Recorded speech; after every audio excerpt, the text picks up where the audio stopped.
Shalom saudara yang dikasihi oleh Tuhan Yesus Kristus. Kita sungguh bersyukur hari ini Tuhan berikan kesempatan bagi kita untuk mendengarkan firman-Nya sekali lagi. Jikalau kita membayangkan bagaimana orang-orang yang berada di Afrika, di Cina, dan di berbagai tempat yang mungkin sulit sekali bagi mereka mendengar firman Tuhan, harusnya ada sesuatu rasa malu dalam diri kita.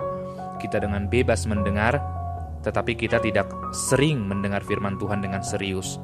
Padahal mereka sangat sungguh-sungguh ingin mendengar, tetapi mereka tidak punya kesempatan.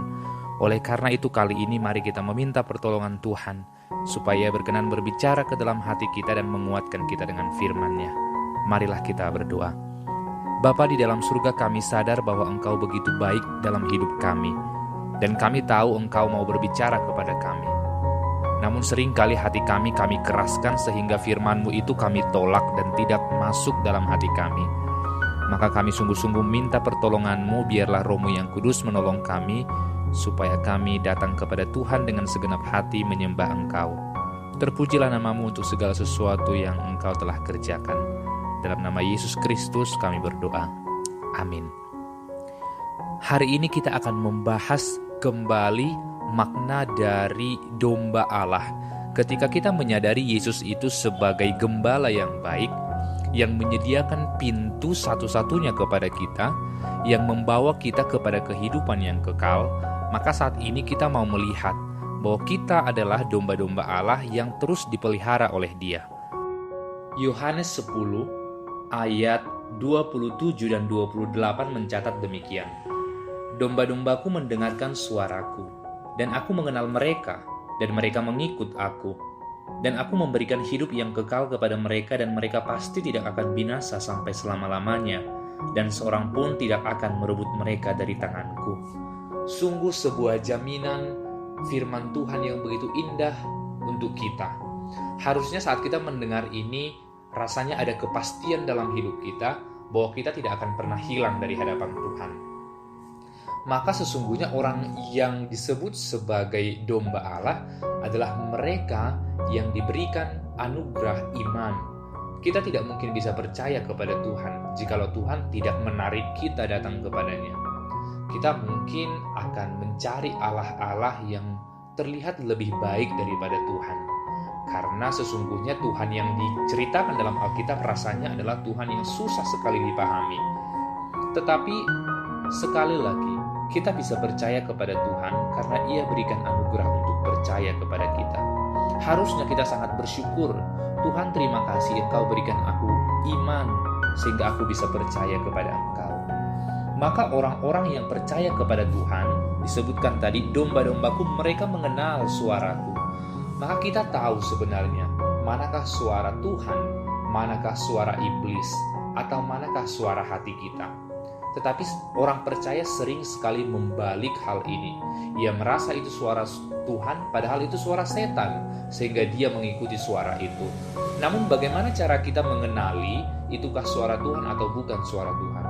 Sama seperti kita sering bergaul dengan orang lain, kita bisa mengenali suara mereka jikalau kita sering bergaul, bukan?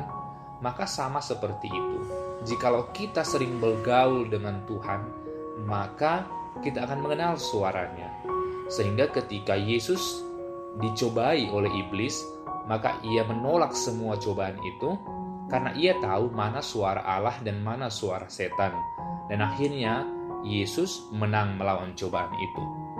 Sehingga domba Allah mengenal suara Tuhan karena ia bergaul erat dengan domba ini bergaul erat dengan gembalanya. Dan Yesus adalah gembala kita. Dan selanjutnya di ayat yang kita baca di ayat ke-28, Dia memberikan hidup yang kekal. Bukan saja Ia memberikan kita iman, Ia juga memberikan kita hidup yang kekal. Di beberapa pertemuan yang lalu kita sudah membahas mengenai Yesus adalah pintu dan Dia adalah gembala. Maka Ia telah menyediakan pintu itu. Sekarang Ia juga yang membawa kita kepada keselamatan itu. Dan yang sangat menarik ialah kita tidak akan pernah bisa direbut oleh siapapun, karena dikatakan mereka pasti tidak akan binasa. Kita tidak akan pernah binasa. Kita tidak akan pernah bisa meninggalkan Tuhan jikalau Tuhan sudah menggenggam dan menarik kita. Oleh karena itu, orang Kristen harusnya semakin bersyukur karena ia tahu kepastian ini. Orang Kristen mungkin saja khawatir, tetapi satu hal yang perlu kita pahami, bahwa Allah tidak pernah meninggalkan kita. Ada sebuah jaminan yang pasti. Sama seperti Tuhan tidak akan pernah meninggalkan kita di waktu kita pun nanti sudah mati. Apalagi saat ini, Tuhan tidak akan mungkin meninggalkan kita. Tetapi seringkali orang berpikir, Tuhan itu di mana? Tuhan itu rasanya tidak bekerja saat ini. Kita harus perlu memahami bahwa sesungguhnya Tuhan bukan tidak bekerja, tetapi apakah hati kita sedang mendengar Tuhan atau tidak? Apakah kita sudah sibuk mendengar suara dari luar, sehingga suara Tuhan tertutup dengan suara-suara yang kita dengar? Maka jika kita benar-benar adalah domba Allah, maka harusnya kita akan mendengarkan suaranya dan dapat mengenali suaranya dengan jelas, dan kita akan datang kepada Dia.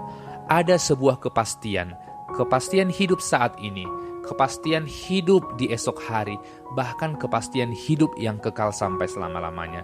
Jikalau demikian, apalagi yang engkau ragukan? Hidup masa depanmu pun sudah dipegang oleh Tuhan. Bahkan kematian kita pun sudah dipegang oleh Tuhan. Apa yang kita ragukan?